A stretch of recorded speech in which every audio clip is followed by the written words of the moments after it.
Sir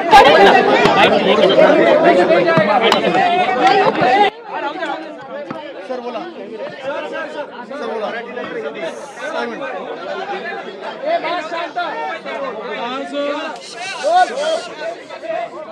राज्याचे मंत्री श्री धनंजय मुंडे यांनी माझ्याकडे आपला राजीनामा दिलेला आहे। त्यांचा राजीनामा मी स्वीकारलेला आहे आणि पुढील कारवाई करता तो माननीय राज्यपाल महोदयांकडे पाठवलेला आहे। त्यामुळे मंत्री धनंजय मुंडे यांना राजीनामा स्वीकारून या ठिकाणी मुक्त करण्यात आलेला आहे। आज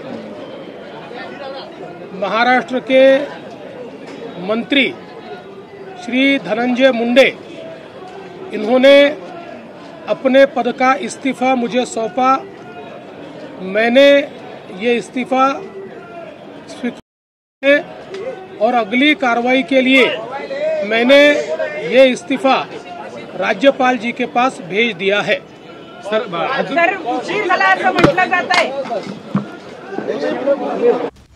आहे असं मुख्यमंत्री देवेंद्र फडणवीस यांनी म्हटलेलं आहे। तसंच हा राजीनामा राज्यपालांकडे पुढच्या कार्यवाहीसाठी पाठवण्यात येईल असं देखील फडणवीसांनी म्हटलेलं आहे। मुंडेंचा राजीनामा राज्यपालांकडे पाठवला असं फडणवीसांनी म्हटलेलं आहे।